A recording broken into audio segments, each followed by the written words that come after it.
بسم اللہ الرحمن الرحیم نحمدہ و نصلی علی رسول الکریم۔ مجھے کافی دوستوں نے اور ویل وشرز نے عمران خان نیازی کی کل کی میاں والی کی تقریر کے حوالے سے اور پہلے ہزارہ میں بھی کہا کہ جی آپ پر جو وہ ذاتیات پر اترتے ہیں اور حملے کرتے ہیں اس کو آپ کو کم از کم ایک دفعہ ضرور اپنی پوزیشن یا اپنے ویوز کو کلیئر کرنا چاہیے۔ میں یہ عرض کروں گا کہ عمران نیازی کی پرابلم ہے کہ وہ بہت ہی پرسنل ہوتے ہیں، چھوٹے دل کے مالک ہیں، کینہ پرور ہیں، بغض بھرا ہوا ان میں، اور ان کو نواز شریف فوبیا کے بعد شہباز شریف فوبیا، اسحاق ڈار فوبیا، اور پھر مولانا فضل الرحمان فوبیا، اور حتیٰ کہ محمود اچکزئی صاحب کو بھی انہوں نے نہیں چھوڑا۔ سیاست میں کچھ اقدار ہوتی ہیں، اخلاقیات ہوتی ہیں، ان کو اس میں کوئی بلیو ان کا نہیں ہے اور وہ اس سب کی دھجیاں اڑاتے ہیں ٹائم اینڈ اگین۔ سب سے پہلے بات کر لیتے ہیں، چونکہ وہ کئی دفعہ یہ بات دہرا چکے ہیں تو میرا خیال ہے اس کو میں ذرا آج کلیئر کر لوں کہ میرے والد محترم اللہ تعالیٰ ان کو گری کے رحمت کریں، وہ کوئی سول سرونٹ نہیں تھے، وہ اس لسٹ میں شامل نہیں تھے جو 303 پاکستان کے بدترین رشوت خور لوگوں کو جس لسٹ کے ذریعے سروس سے فارغ کیا گیا تھا۔ وہ الحمدللہ اپنے کاروبار میں تھے اور سائیکلوں کا بالکل کاروبار تھا ان کا، لیکن 1947 کے بعد کون سے ارب پتی پاکستان میں یا کروڑ پتی پاکستان میں آئے تھے؟ ماں سوائے ان کے جو یا تو بیوروکریٹس سرکاری ملازمت میں تھے اور انگریز نے ان کو نوازا، یا وہ لوگ جو سامراج کے جانوروں کی مالش کرتے تھے اور ان کو پھر مربوں کے مربے ان کو زمین الاٹ کی گئی اور ان کو دی گئی۔ یہ دو کیٹیگریز کے علاوہ کوئی بھی پاکستان میں کوئی بہت بڑا انڈسٹریلسٹ، کوئی بہت بڑا سرمایہ کار یا کوئی دولت مند کوئی فیملی اس وقت ریئر ہی تھی پاکستان میں۔ ویسے بھی 60 کی دہائی کی ہم بات کر رہے ہیں، اور جب 60 کی دہائی تھی میں اسکول گوئنگ تھا اور پھر کالج گوئنگ تھا، 64 1964 سے 1966 گورنمنٹ کالج اور پھر یونیورسٹی پنجاب ہیرا کالج آف کامرس۔ تو اس زمانے میں مجھے یاد ہے کہ جو ان کی جو پارٹنرشپ تھی، تو کبھی نیلا گنبد سے اگر ہم جاتے تھے، ان کے دو حصے تھے، ایک ان کا وہاں تھا، ایک شہر میں تھا ان کا بزنس۔ تو وہ زمانہ تھا جب کہ گورنر ہاؤس کے آگے کچھ نہ کچھ رات کو ٹریفک ہوتی تھی، نہ کوئی لوگ ہوتے تھے، سنسان بیابان علاقہ ہوتا تھا۔ یہ ہم اس زمانے کی بات کر رہے ہیں، یعنی قریباً آج سے 55 سال پرانی۔ تو اس وقت یہ پاکستان میں جو بزنس مین تھے وہ جہازوں کا کاروبار تو نہیں کرتے تھے، یا کاروں کے کاروبار اس طرح نہیں تھے جو آج ہیں۔ گنی چنی کاریں لاہور میں ہوتی تھیں۔ الحمدللہ اللہ تعالیٰ کے فضل و کرم سے میرے والد صاحب نے مجھے، میرے بھائیوں کو ہر وہ آسائش اور ہر وہ فیسلٹی مہیا کی جو ایک الحمدللہ ایک متوسط گھرانے کو ملتی ہے۔ اور گورنمنٹ کالج میں 1964 سے 66 میں گنے چنے اسکوٹر ہوتے تھے ویسپا، اور اللہ کے فضل و کرم سے ان میں میرا بھی ایک اسکوٹر ہوتا تھا والد صاحب کا دیا ہوا۔ تو ان کی یہ خواہش تھی کہ میں بہترین تعلیم حاصل کروں، تو الحمدللہ انہوں نے اپنے وسائل کے ساتھ مجھے دنیا کی بہترین تعلیم دلوائی۔ والد صاحب کا اپنا ایک نظریہ تھا۔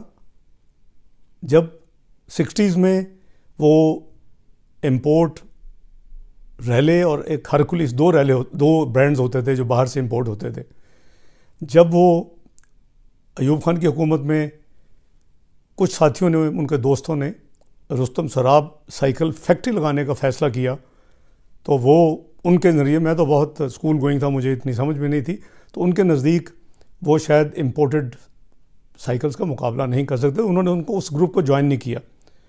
وہ جو گروپ ہے ان کے ساتھی وہ اربوں پتی ہیں اور کچھ ان کی طرح دنیا سے رخصت ہو چکے ہیں، ان کی اولاد ہیں الحمدللہ، اللہ تعالیٰ ان کو مزید رزق بخشے۔ تو اس کے بعد وہ نہیں انہوں نے جوائن کیا، تو سائیکلز کی امپورٹ ایوب خان کے زمانے میں پھر بین ہو گئی۔ پھر کچھ عرصہ انہوں نے کوئی اسکوٹر بھی امپورٹ کی جس کا میں ذکر کیا ابھی۔ تو یہ سب کچھ چھوڑ دیں، ان کو فوت ہوئے ابھی 44 سال ہو چکے ہیں، 1975 میں ان کا انتقال ہوا۔ اور جیسے میں نے عرض کیا کہ انہوں نے بزنس جب خراب ہوا اور امپورٹ بند ہوئی اور انہوں نے جوائن نہیں کیا اپنے دوستوں کے ساتھ رستم سراب سائیکل فیکٹری میں، تو انہوں نے اپنی پراپرٹیز بیچ کے مجھے پڑھایا الحمدللہ۔ میں کوئی چیریٹی سپورٹس اسکالرشپ پہ آکسفورڈ جا کے میں نے 3rd ڈویژن نہیں لی، میں نے دنیا کی بہترین British institute of chartered accountants میں مجھے میرے والد صاحب نے جوایا۔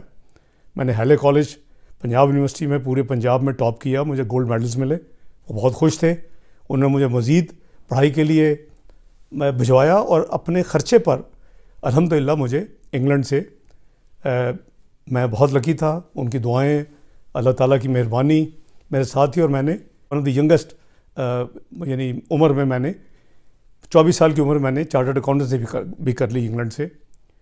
اور میں الحمدللہ انگلینڈ میں ایک برٹش ٹیکسٹائل گروپ کو جوائن کیا کوالیفائی کرنے کے بعد، اور الحمدللہ وہاں میں ڈائریکٹر فائنانس کے عہدے پہ پہنچا 1975 میں، جب میرے اسٹے کے اوپر تمام کنڈیشن جو ہیں وہ ختم ہو گئیں۔ میرا وہ حق تھا کہ میں اگر چاہوں تو برٹش نیشنلٹی لے لوں، لیکن بطور ڈائریکٹر فائنانس میں نے وہ نیشنلٹی نہیں لی، آج تک نہیں لی، اور مجھے اپنے پاکستان کے پاسپورٹ پہ فخر تھا۔ واپس والد صاحب کی طرف چلتے ہیں، تو اللہ تعالیٰ جیسے میں نے عرض کیا کہ ان کو گریک رحمت کریں۔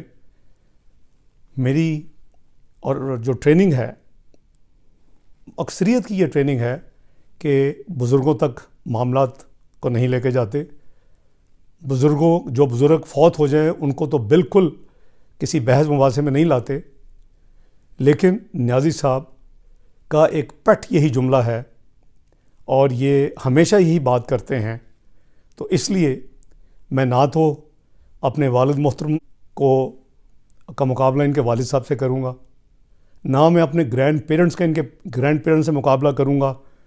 تو میں سمجھتا ہوں کہ بزرگوں کو ایک طرف رکھ دینا چاہیے۔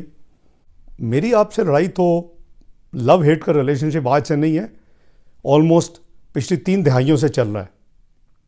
جہاں اللہ کی بات آتی ہے، اللہ کے راستے کی بات آتی ہے، تو میں نے آپ کو ڈونیشنز دیں۔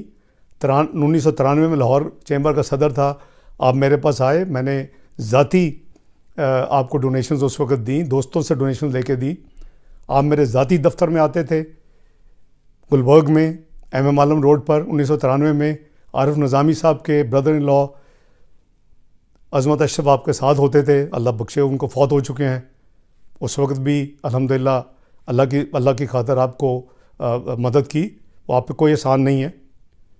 پھر آپ میرے بچوں سے، جن کو آپ نے بے پناہ تنقید کا نشانہ ٹائم اینڈ اگین بنایا، ان سے آپ ڈونیشنز لیتے رہے، اس کی رسیدیں موجود ہیں، لاکھوں روپے کی ڈونیشنز آپ لیتے رہے اس زمانے میں، وہ بھی اگین آپ کے اوپر کوئی احسان نہیں ہے۔ لیکن جب ایک پاکستان کی معروف چارٹرڈ اکاؤنٹنٹ فرم نے آپ کے شوکت خانم کے اکاؤنٹس میں یہ ڈسکلوز کیا کہ آپ نے ڈونیشنز کے پیسے جو ہیں اس سے جوا کھیلا، اس سے بی وی آئی کمپنی میں آپ نے انویسٹمنٹ کی جو ڈوب گئی، اور پھر آپ نے نئی ڈونیشن لے کے اس کو معاملے کو رفع دفع کیا۔ آپ کو یاد ہوگا وہ پٹیشن آپ کی سپریم کورٹ تک گئی تھی۔ تو میں سمجھتا ہوں کہ الحمدللہ میں آپ کا ہمیشہ مقابلہ کیا ہے. آپ میں تو اتنی جرت نہیں ہے کہ 1993 میں جب آپ نے فارمل میٹنگ کے بعد انفارمل کافی کے اوپر بہت ہی ناشائستہ الفاظ استعمال کیے محترمہ بے نظیر بھٹو کے بارے میں، اور اس وقت لاہور کی جو میرے کولیگز تھے اور ممبرز تھے، بڑے بڑے انڈسٹریسٹ، میں صدر تھا، وہ بیٹھے ہوئے تھے، وہ تمام گواہ ہیں، تو آپ کی انفارچونیٹلی وہ خبر چھپ گئی. اور وہ خبر اس وقت جو دینے والے تھے وہ آج کے ماشاءاللہ حامد میر صاحب ہیں. ان کو وہ تمام واقعہ یاد ہے. آپ نے بھرپور منتیں کی میری کہ میں عظمت اشرف کو منسوب کر دوں، لیکن میں نے آپ کو یہی کہا کہ اگر آپ میں جرت نہیں تھی تو آپ کے الفاظ نہیں کرنے چاہیے تھے ان کے خلاف، اور ویسے بھی آپ کی ان کی عدم موجودگی میں آپ کو الفاظ نہیں کہنے چاہیے تھے. اور اس وقت آپ کے الفاظ کیا تھے؟ جب میں نے آپ کو کہا کہ میاں نواز شریف نے آپ کو زمین دی، میاں نواز شریف نے آپ کو فائنینشیل شوکت خانم کے لیے امداد دی اور آپ ہماری پارٹی جوائن کریں. میں 1993 کی آپ کو یاد دلا رہا ہوں. Lahore chamber of commerce, mostly لوگ ابھی الحمدللہ جو میرے ساتھی اور صدور تھے اس وقت، ماضی کے صدور، وہ زندہ ہے. اور آپ نے کہا کہ میرے باپ کی توبہ میں اگر سیاست میں کبھی آؤں. اور وہ تمام کے تمام اگلے 4 دن کی کارروائی پاکستان کے اخباروں میں چھپی، اور آپ نے کوئی آپ کو شرمندگی نہیں ہوئی. تو جیسے میں نے عرض کیا کہ میرا خیال ہے کہ گرینڈ پیرنٹس کو والدین کو تو اس میں سے نکال دیں، ہم آپس میں آ جائیں. تو میں آپ کا چیلنج قبول کرتا ہوں. الحمدللہ میں نے آپ کی طرح اربوں روپے کی زمینیں والد صاحب سے انہیرٹ کر کے ڈکلیئر نہیں کی ہوئیں. میرا ایک ایک پیسہ جو ہے وہ ڈاکومنٹڈ ہے. میرا ایک ایک پیسہ جو ہے، چاہے وہ میں نے ڈونیشنز دی ہوں، چاہے وہ میں نے اپنی ارننگز ہوں، وہ تمام ڈاکومنٹڈ ہے. میں الحمدللہ 1976 میں جب ڈائریکٹر فائنانس میں نے ریزائن کیا تو مجھے لیبین گورنمنٹ نے اس وقت ہائر کیا، اور میں نے وہاں جو قریباً 2 سال گزارے اس میں نے ان کا انگلش سیکٹر کا آڈٹ سسٹم 5 لوگوں کے ساتھ مل کے سیٹ اپ کیا. اور دنیا کی سب سے بڑی جو آئل کمپنیز تھی، آکسیڈنٹل، موبل، میراتھن، ایسو، اس کا مجھے آڈٹ کرنے کا اللہ تعالیٰ نے موقع دیا اور مجھے وہ تجربہ ملا. میں پاکستان آیا.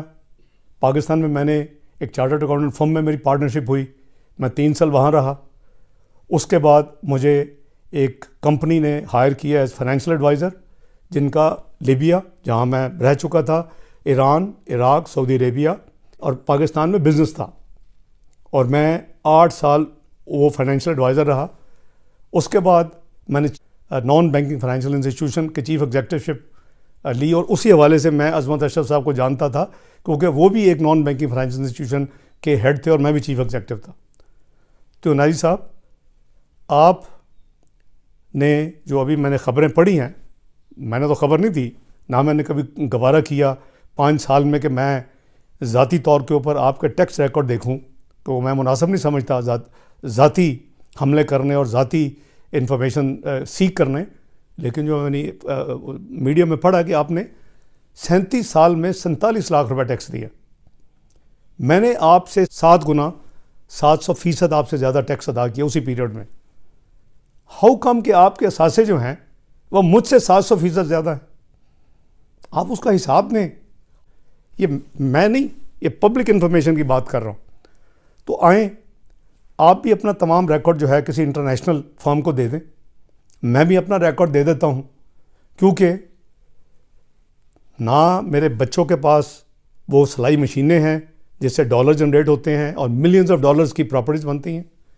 الحمدللہ جو میں نے اپنے بچوں کو گفٹ کیا یا میں نے لون دیا ایز اے پروفیشنل، جب میں 6 سال ٹیکس نان ریزیڈنٹ تھا پاکستان میں 2002 سے 2008، وہ میرا ایک ایک چیز میں نے ڈکلیئر کی، ایک ایک پیسہ ڈکلیئر کیا.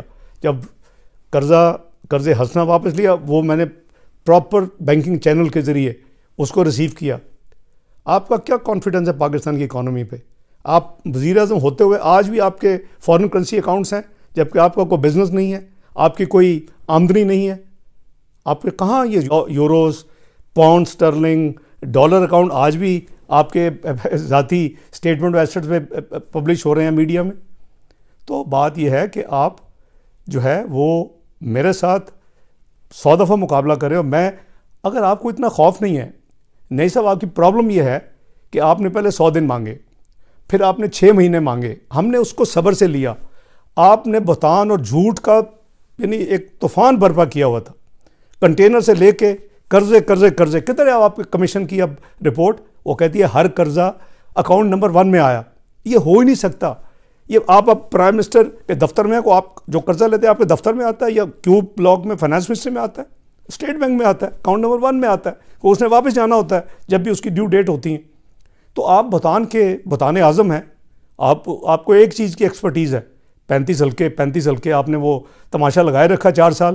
پاکستان مزید ترقی کرتا, پاکستان اس نہج پہ پہنچ گیا جہاں پرائس واٹر ہاؤس کی رپورٹ تھی کہ پاکستان G20 میں شامل ہونے جا رہا ہے, اور اٹلی اور کینیڈا کی معیشتوں کو پیچھے چھوڑ دے گا. آپ اور چند وہ لوگ جنہوں نے پاکستان کے ساتھ ایک گھنونا کھیل کھیلا, وہ ایک قیمت ایک دن ادا کریں گے. یہ ایک ملک لا الہ الا اللہ محمد رسول اللہ صلی اللہ علیہ وسلم کے نام پہ بنا تھا. اس کے ساتھ جس نے غداری کی اس کا انجام بھیانک ہوا. جو کریکٹرز تھے ایسٹ پاکستان بنانے والے, کبھی غور کریں نیازی صاحب, آپ کو پتہ چلے گا کیا بھیانک انجام ہوتا ہے. اور آپ کو سلیکٹ کرنے کے لیے اور آپ کے ساتھ کچھ چند لوگوں نے جو ملک کے ساتھ کھیل کھیلا ہے, انشاءاللہ اللہ نے زندگی دی, میں بھی دیکھوں اور آپ بھی دیکھیں گے کہ وہ تمام اپنی قیمت ادا کریں گے. اللہ تعالیٰ ان سے قیمت لیں گے. اس ملک کے عوام کی آپ نے جینا حرام کر دیا ہے, اس کی ملک کی معیشت کو تباہ کر دیا ہے, اس ملک کی خارجہ پالیسی کو آپ نے تباہ کر دیا ہے. آپ نے پاکستان کے خلاف انٹرنیشنل چارج شیٹ کریٹ کر دی ہے. اسامہ بن لادن ISI کو معلوم تھا اور اس نے اس کو پروٹیکشن دی تھی. طالبان ہم نے کریٹ کیے. ایران پہ حملے ہماری سرزمین سے جاگے ہوتے ہیں. آپ کو کچھ خیال ہے کہ آپ کیا کرتے ہیں؟ آپ نے پاکستان کے ساتھ کیا کیے 14 مہینے میں؟ مجھے تو افسوس اور حیرانگی ہے آپ کے سپورٹرز کے اوپر. آج تو آپ کے ووٹر جو تھے کروڑوں میں, جو 1 کروڑ کچھ لاکھ تھے, وہ آج جھولیاں اٹھا کے آپ کو بد دعائیں دے رہے ہیں. ذرا مارکیٹ میں جا کے اور گلیوں میں سڑکوں میں جا کے دیکھیں. نیازی صاحب, الحمدللہ اللہ تعالیٰ نے مجھے حق حلال کی روزی کمانے ہمیشہ دی ہے, اور کو آپ کے پاس اللہ تعالیٰ نے سند نہیں دے دی کہ رزق آپ نے بانٹنا ہے. یہ جو دنیا کے جو بہت بڑے ارب پتی ہیں, 400 دنیا کے جو لوگ ہیں, اس کو دنیا کی 80% دولت ہے, وہ آپ کے سرٹیفکیٹ سے نہیں ملی, وہ اللہ تعالیٰ نے دی ہے. اللہ تعالیٰ جس کو چاہے, قرآن حکیم میں کہتے ہیں جس کو چاہوں میں رزق ادا کر دیتا ہوں, جتنا چاہوں رزق ادا کرتا ہوں. اور جیسے میں نے کہا کہ میرا ایک چیز جو ہے وہ ڈاکومنٹڈ ہے, اور میرے خلاف ایک جھوٹا بہتان کہ میں نے 20 سال ٹیکس ریٹرن نہیں دی. اتنا تو پوچھ لو اپنے چیئرمین FBR سے کہ میری 20 سال کی ریٹرن واقعی مسنگ ہے, تاکہ تمہارے دل کو تسلی ہو مسٹر نیازی. تو میں اس وقت کا انتظار کر رہا ہوں. میری صحت انشاءاللہ جب ٹھیک ہوگی, میرا سروائیکل ایشو ٹھیک ہوگا, تو میں یہ کیس اللہ کے فضل سے ثابت کروں گا پوری قوم کو کہ یہ کیا فراڈ ہوا ہے پاکستان کے ساتھ, ہمارے ساتھ, اور آپ کو کیسے فراڈولنٹ طریقے کے ساتھ ایک ڈرٹیسٹ رگڈ الیکشن کے ذریعے پاکستان پہ امپوز کیا گیا, اور ابھی تک آپ کو سہارا دیے ہوئے ہیں. ان تمام لوگوں کو سوچنا چاہیے کہ آپ نے پاکستان کے ساتھ 14 مہینے میں کیا ظلم کر چکے ہیں. آپ 300% آپ نے قیمتیں بڑھائی ہیں, دوائیوں کی, روزمرہ کی استعمال کی چیزوں کی, کھانے پینے کی چیزوں کی. پھر بھی آپ کا ایڈوائزر کہتا ہے کہ 17 روپے کلو ٹماٹر ہے اور وہ 300 روپے ہے. پھر بھی آپ کی اپنا اسپیشل اسسٹنٹ کہتی ہے کہ 5 روپے کلو مٹر ہے. خدا کا خوف کریں. ہم نے تو 15% دوائیوں کی قیمتیں بڑھی تھی, اس کو 72 گھنٹے میں ECC کی میٹنگ کال کر کے اس نوٹیفیکیشن کو واپس کروایا تھا. تو میں سمجھتا ہوں کہ میں آپ کے لیے مقابلے کے لیے تیار ہوں. آپ تو اتنے ڈرپوک ہیں کہ آپ نے جب 6 مہینے گزرے اور میں نے آپ کے جھوٹ کا جو پلندہ تھا اس کو میڈیا میں نے بتانا شروع کیا کہ یہ بھی جھوٹ ہے, یہ بھی جھوٹ ہے, یہ بھی خان نیازی کا جھوٹ ہے, تو آپ اس کو برداشت نہیں کر سکے. آپ نے چھٹے پروگرام ایئر ہو رہا تھا غریدہ فاروقی صاحب کے ساتھ, تو آپ نے 7ویں منٹ پہ اس پروگرام کو بند کروایا, آف ایئر کروایا. اس کے بعد آپ نے پیمرا کے ذریعے میرے اوپر بین لگوایا کیونکہ آپ سچ کا سامنا نہیں کر سکے. تو یہ تو آپ کی پرانی عادت ہے, بھاگ جانا, ڈر جانا. وہ ججوں کی بحالی کی موومنٹ ہو, میاں نواز شریف اپنی جان ہتھیلی پہ رکھ کے چل رہے ہوں اور آپ 10 فٹ کی دیوار پھلانگ کے ایک SHO کے نوٹس پہ پنڈی سے بھاگ جائیں, یہ آپ کی اصلیت ہے. تو میں سمجھتا ہوں کہ آپ بزرگوں کو اور بچوں کو اگر بیچ میں نہ لائیں تو آپ کے لیے بہتر ہوگا، اور میں آپ کے ہر مقابلہ کرنے کے لیے تیار ہوں۔ پیمرا کو اجازت دیں، آپ اپنی سٹیٹمنٹ دیں، آپ کو جو افلاطون ہیں جتنے ہیں ان کو لے آئیں، میں اکیلا ان کے ساتھ مقابلہ کروں گا اور ثابت کروں گا کہ you have ruined Pakistan economy. آپ نے پاکستانیوں کی 22 کروڑ عوام کا جینا حرام کر دیا ہے۔ آپ نے پاکستان میں وہ معیشت کی تباہی کی ہے کہ جو 71 سال میں نہیں ہوئی۔ آپ کہتے تھے قرضے میں 10,000 ارب واپس کروں گا، خدا کا خوف کریں۔ آپ نے تو ایک سال میں 7,600 کے قرضے بڑھائے ہیں، مسلم لیگ نون نے 5 سال میں 9,200 کے بڑھائے تھے، اور لیکن پاکستان کو بہت کچھ دیا تھا۔ 11,000 بجلی کے دیے منصوبے، 3600 میگا واٹ LNG اس میں شامل تھے۔ ہم نے 2500 کلومیٹر کے ہائی وے موٹر ویز دیے، لاہور ٹو کراچی موٹر وے دیا، کئی ہزاروں منصوبے ترقی کے دیے۔ آپ تو کہتے تھے میں 10,000 قرضہ واپس کروں گا، اور آپ نے آتے ہی پہلے سال میں سارے ریکارڈ توڑ دیے۔ 71 سال کا آپ نے جو ہے قرضہ، اس کا قریباً 30% قرضہ ایک سال میں بڑھا دیا۔ اور آپ نے انٹرنیشنل پروجیکشن، آپ کو معلوم ہوگی کہ جو آپ کی ٹیم نے انٹرنیشنل انسٹیٹیوشن کو دی ہے کہ ہم اس قرضے کو 19,300 ارب بڑھائیں گے 5 سال میں۔ مسلم لیگ نون 9,200، آپ کی اپنی ٹیم نے لکھ کے پروجیکشن دی ہے، اگر نہیں ہے تو منگوا کے دیکھیں کہ نہیں صاحب 19,300 ارب قرضے آپ اس قوم کے اوپر مزید مسلط کریں گے، تو آپ کا اپنا کال فیل، آپ کا یو ٹرن کے ماسٹر ہیں۔ تو میں سمجھتا ہوں کہ آپ ذرا ہوش سے کام لیں، اور آپ ذاتیات پہ نہ آئیں، اور آپ پیمرا کو اوپن کریں، اپنے جتنے افلاطون لائیں، میں لائیو ڈیبیٹ کے لیے تیار ہوں، اور میں ثابت کروں گا کہ آپ نے جو پاکستان کی تباہی کی ہے وہ 71 سال میں کسی حکومت نے نہیں کی۔ تو میں سمجھتا ہوں کہ اللہ تعالیٰ آپ کو ہدایت دیں، اور اگر آپ کی ہدایت آپ کے نصیب میں نہیں ہے تو اللہ تعالیٰ پاکستان کی جان آپ سے چھڑائیں، اس 22 کروڑ عوام پہ اللہ تعالیٰ رحم کریں، تاکہ پاکستان کے 22 کروڑ معصوم لوگ جو ہیں وہ آگے جا سکیں، ان کا کوئی مستقبل ہو۔ آپ نے ایک نیوکلیئر پاور جو اکنامکلی ساورن ہونے جا رہا تھا، جو G20 میں شامل ہونے جا رہا تھا، جو کہ آئی ٹو آئی پھر سب سے بات کرنے کے لیے مسلم امہ کی لیڈ کرنے کی قابلیت رکھتا، آپ نے اس ملک کے ساتھ بہت بڑا گھناؤنا کھیل کھیلا۔ اور میں سمجھتا ہوں کہ میں جیسے کہا کہ اللہ کرے کہ آپ کو اللہ تعالیٰ ہدایت دیں اور آپ ایک صحیح کام کریں۔ بہت شکریہ۔